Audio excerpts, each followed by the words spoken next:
6. Thank you for joining Idaho News 6, your neighborhood news station. I'm your neighborhood reporter, Leslie Solis. Tonight, team coverage of Bronco football. Boise State neighborhood reporter Ali Tripke details the battle of the bright turf Bronco blue versus Eagle red and what it really takes to keep college football's most fluorescent fields ready for game day. Plus, Isaiah Sharp explains the latest tech to help you beat stadium traffic, and Scott Dorval has your game day forecast.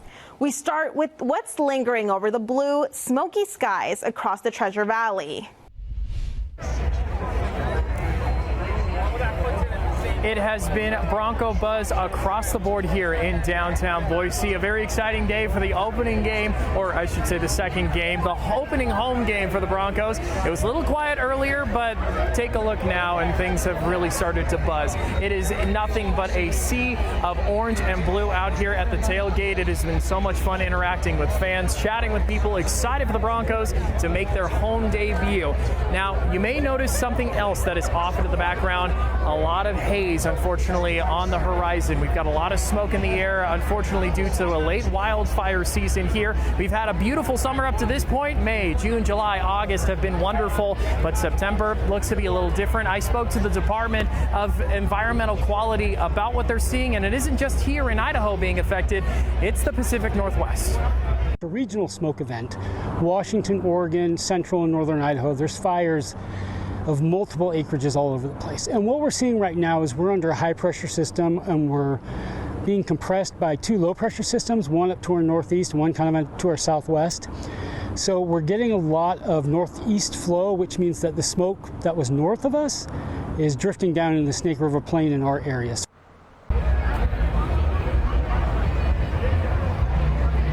And as you take a look across the Treasure Valley, everybody has been dealing with the smoke, unfortunately. So let's bring in Chief Meteorologist Scott Dorval. It doesn't look like the smoke's going to break this afternoon, but what's in store for the weekend, Scott? Yeah, it looks like it's getting better, Isaiah. That's the good news. Yeah, you'll be dealing with smoke tonight. Anybody with any outdoor activities tonight, air quality, I'll show you the numbers coming up in just a little bit. They're not terrible, but they're not that great, and certainly the visibility is not great. Look at Bogus Basin, a smoky Bogus Basin this morning.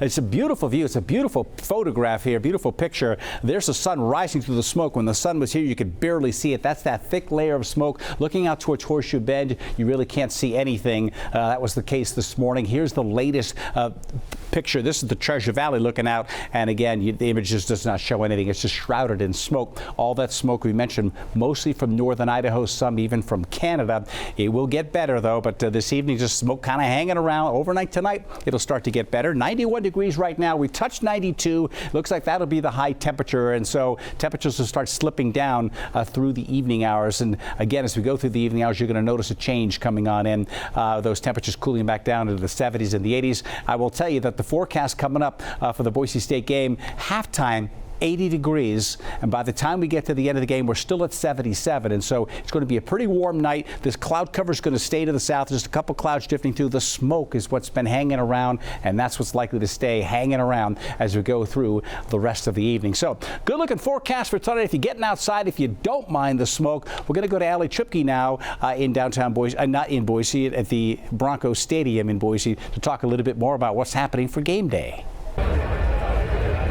Yeah, thanks so much, Scott. Well, we have a little bit of smoke in the air, but just like the warm weather, things are heating up. We're just outside of Albertson Stadium in the midst of the tailgate. This isn't even half of who are tailgating here and the energy and the sea of orange and blue that we're experiencing down here outside of Albertson Stadium. Inside Albertson Stadium, of course, we know Boise State has their trademark blue turf. Eastern Washington, different conference, but this in common, they have their red turf. So I took to both schools on how they manage their iconic fields. After another winning season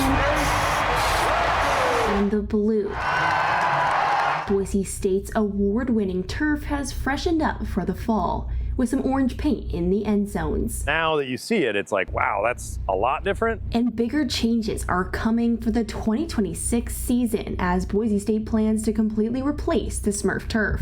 Meanwhile, up north, the Eastern Washington Eagles are prepping for Friday's matchup on their own splash of color. We like it because it obviously matches our colors, and gives us a unique, iconic name. You know, our field is called the Inferno for a reason. Dave Early gave me a virtual tour of the red turf he manages at Eastern Washington. Well, a fun fact is that this field is sewn together.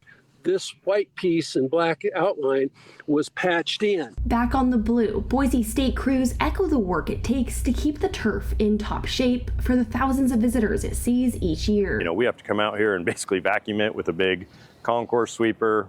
We have to brush it, get the fibers to stand up. I think that would be something that's surprising for people, the amount of hours that we spend out here on this field.